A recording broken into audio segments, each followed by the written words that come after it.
I want to introduce a couple of volunteers that are helping us out with the snare drum lab today. From Connecticut is Chase Bronstein, from Virginia is Paul Cassins, and from Michigan is Jonathan Smith.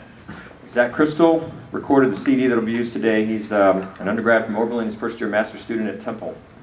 Before we start, I thought you might find it interesting. I did a statistic that I learned a couple of years ago. I Googled all of the percussionists and timpanists in ICSOM orchestras, which are the full-time symphony orchestras in the United States, Canada, and Puerto Rico. And I found that approximately 28% of them studied with Abel, or someone who studied with Abel. That's a large percentage. And when I looked around the orchestra, my orchestra, I tried to figure if there's another teacher that can lay that kind of statistic to any other instrument, and I don't believe they can. So, and that's not even to mention regional orchestras, or service bands, or university and private instructors. So, and I know he wouldn't want me to go into all this, but it just touches on just what an impact he's made as a teacher, I think, in our field. And because of that, we're glad to have his voice here today. I want to welcome Hall of Fame member and retired member of the Philadelphia Orchestra, Alan Abel.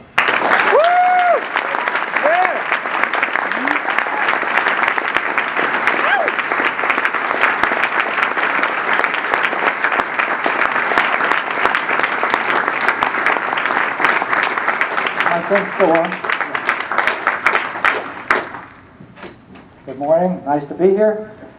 Instead of too many words, I hope we'll give you a lot more music and notes. So we're going to start right off with a performance of the Birth of Kiji, first movement of Prokofiev. And this is an old Philly recording, and you will notice that not always, in those days, there used to be huge moats between where the percussion was and the winds and whatever. So if you hear the drum there, sometimes it's just a little bit different than what you're going to hear me play because I'm going with a piccolo at all costs.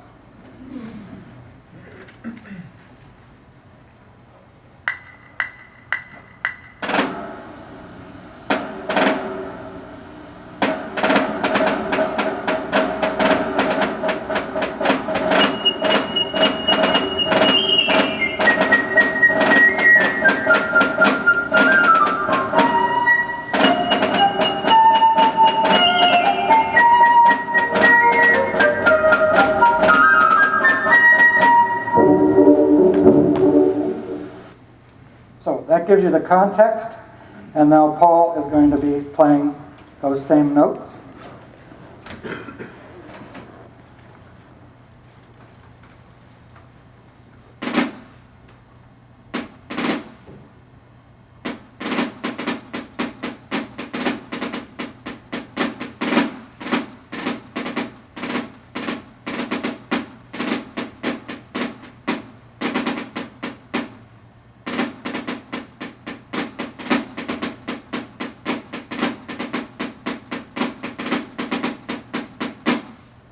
Those are very small-headed sticks. Not always do they bounce as easily as sticks that are slightly bigger on the ends. Why don't you try these and just play a couple of measures on your drum, and then we'll play a few measures on the big drum just so that you can hear different characters. Just a beginning.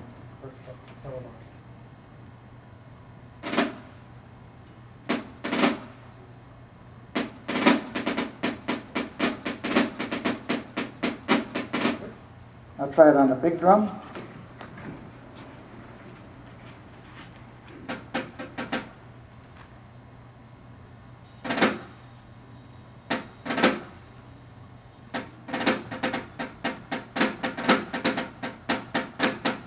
And now on the 3x13.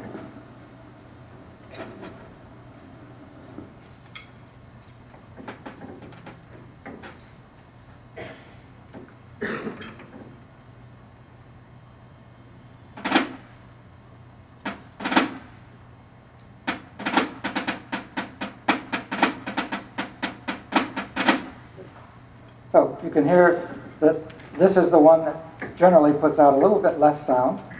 And I should point out a couple of things that when you work on this, things that help. I try to fix it so that my strong hand plays the hardest part. And the hardest part is not the end of the ruff, but the two doubles if you're playing a French ruff. So instead of playing, I play left, right, right, left. Naturally, when you do doubles, the second note is always weaker, so you have to work at making that come out. So you squeeze the finger and at the same time do a very quick upstroke that's short. So I'll play it normally. Now I'll play it bringing out the second note. So whether it's a 3-stroke or a 4-stroke, I'm always thinking crescendo, so that all the notes, especially way in the back, they can hear all of them. Are there any questions on this particular excerpt as we go?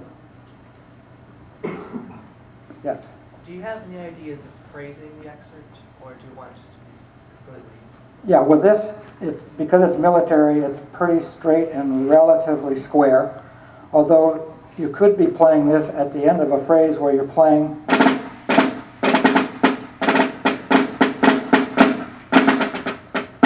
you could put a little phrase in there. Some conductors like it, some don't. Be inventive and always look for places that you can make something happen. Okay, now we'll do Scheherazade. Third movement, letter D.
That gives you context. John, you're going to play some now.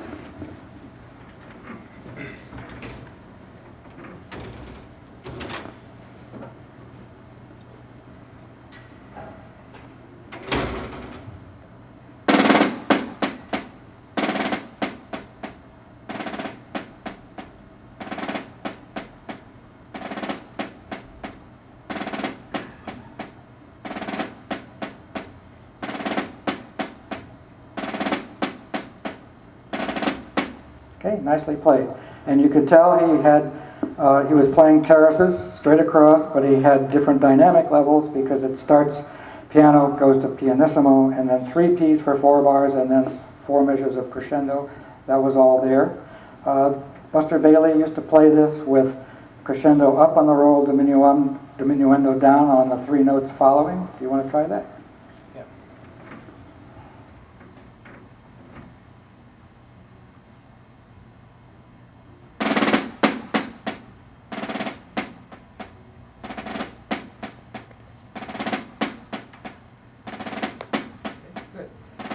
Now, a conductor may just want to hear the 4th/8 notes brought out. Can you do that? Yeah, sure.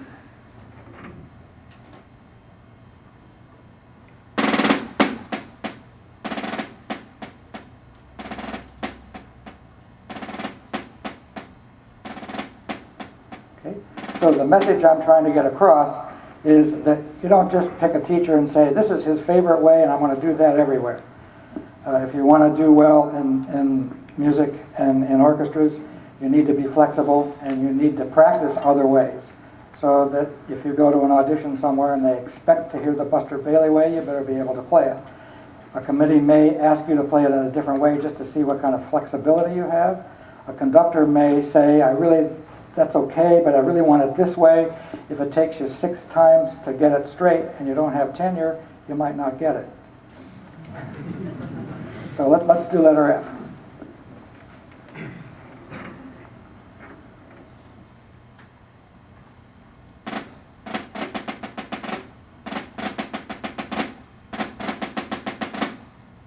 Can you do a double paradiddle?